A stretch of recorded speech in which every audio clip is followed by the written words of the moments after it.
I'm Shireen Ong. I have Gerry Davis with me today. Gerry is the Managing Partner Global Practices and Regional Managing Partner Asia Pacific at Heidrick & Struggles.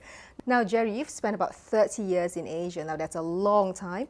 How has the region changed during that time, and what does this mean for business leaders in Asia?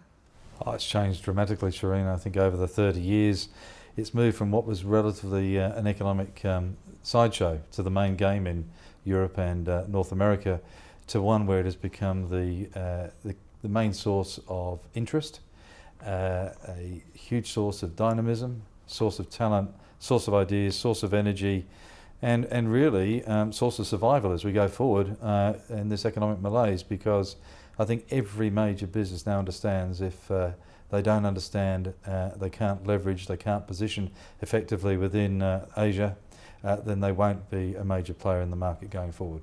Now, are you surprised at how fast or how much Asia has changed?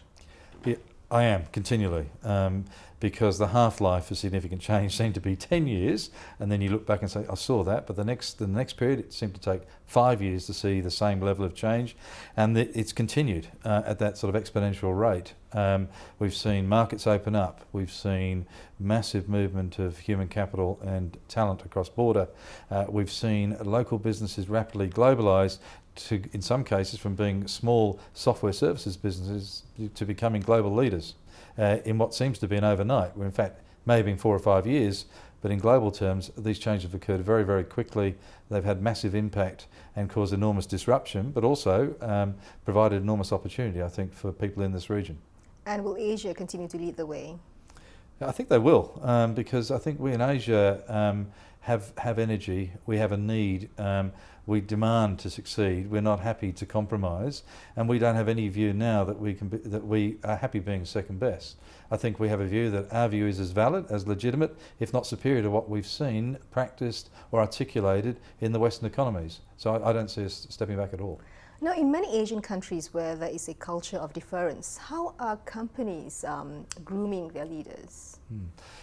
In a variety of ways, but some of the more common ways are to take leaders out of their comfort zones, to expose them either through projects, programs or overseas assignments to different cultures, different ways of communicating, different ways of engaging or interacting with their colleagues, with their clients and with their team members.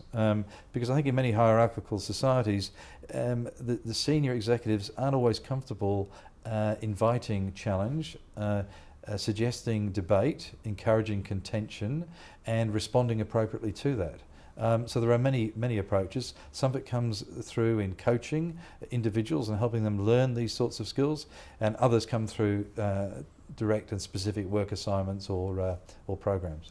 So what are some of the leadership qualities that are actually needed today, especially now during the current financial crisis? I think there's 2 or 3. If you said learning, flexibility / agility, they would be the 2 that are uppermost in my mind, because I think they're based on having superior communication skills and the ability to motivate, empower, engage and drive teams towards a common purpose.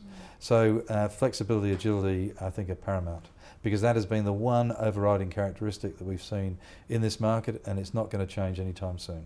Now, as an Australian working with a lot of Asian companies, what are some of the advice that you could give in terms of bridging the cultures, the Western and Asian cultures? Well, I think for people outside of this region, I think many think of Asia as just one coherent or single market.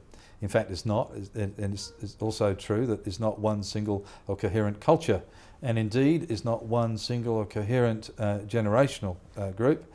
Nor is it one coherent single set of values or preferences. It's a region of enormous complexity where the relationships of these various forces and facets continue to change with differing effect and impact on opportunity and resource. So I think the advice would be, don't treat Asia as a single homogeneous market. Look to understand your capability and how you can exploit that and leverage that to make most advantage or take most advantage from the market and the opportunities that exist.